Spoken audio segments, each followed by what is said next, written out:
தேவனுக்கு மகிமை உண்டாவதாக.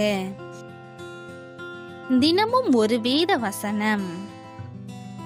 எசேக்கியேல் 37 அதிகாரம் 6 நான் உங்கள் மேல் நரம்புகளை சேர்த்து உங்கள் மேல் மாம்சத்தை உண்டாக்கி உங்களை தோலினால் மூடி உங்களில் ஆவியை கட்டளையிடுவேன். அப்பொழுது நீங்கள் உயிரடைந்து நான் கர்த்தர் என்று அறிந்து கொள்வீர்கள் என்று உரைக்கிறார். கிறிஸ்துவுக்குள் பிரியமானவர்களே, நம்முடைய வாழ்க்கையில் மரித்தது போன்ற அல்லது எல்லாவற்றையும் இழந்தது போன்ற நிலைமையை நாம் சந்திக்க நேரிடுகிற பொழுதெல்லாம் சோர்வு நம்முடைய உள்ளத்தை நெருக்குகிறது. இன்று தினசரி பத்திரிகையில் பார்ப்போமானால் பலர் தற்கொலை செய்து கொள்வதை பற்றி வாசிக்கிறோம். காரணம், அவர்களுடைய வாழ்விலே எதையோ இழந்து போன நிலைமை அல்லது வேதனையின் நிமித்தம் உயிரிழந்த நிலையில் இருப்பது போன்று இருக்கலாம். ஆனால் ஆண்டவரை அறிந்திருக்கிற நீங்கள் சோர்வுக்கு இடம் கொடாமல் புது உயிர், புது கிருபை பெற்று கர்த்தருக்குள் நம்பிக்கையோடு காத்திருங்கள். ஒரு ஊரிலே நடந்த ஒரு பெரிய எழுப்புதல் கூட்டத்தின் மூலம் அநேக வாலிபர்கள் ஆண்டவரை இரட்சகராக ஏற்றுக்கொண்டார்கள். அதில் 2 வாலிபர்கள் மாத்திரம் இவைகளெல்லாம் மாய்மாலமான காரியங்கள் என்று அலட்சியம் செய்தனர். சில மாதங்கள் கழித்து இவர்கள் இருவரும் இராணுவத்திற்கு பணிபுரிய சென்றனர்.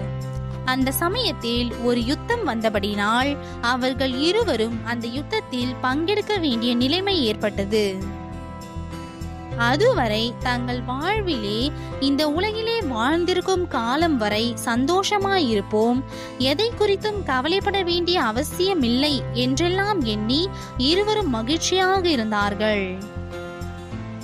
ஆனால் அவர்கள் எதிர்பாராத விதமாக யுத்தம் கடுமையாக வந்த நிலையில் மரண பயம் அவர்களை பிடித்தது. ஐயோ, இதில் மரித்தால் ஒருவேளை நாம் நம் ஊரிலே எழுப்புதல் பிரசங்கத்தில் கேட்டது போல் நரகத்திற்கு போய்விடுவோமோ என்ற எண்ணம் ஏற்பட இருவரும் ஆண்டவரிடத்திலே தங்கள் இருதயத்தை அன்றே ஒப்பு கொடுத்தார்கள்.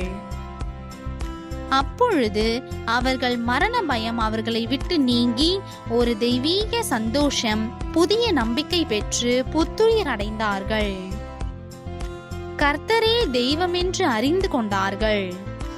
இந்த நிலையில் அவர்களுள் ஒருவன் இந்த நம்பிக்கையை உறுதியாக பெற்றவனாக யுத்தத்தில் மரித்து போனான்.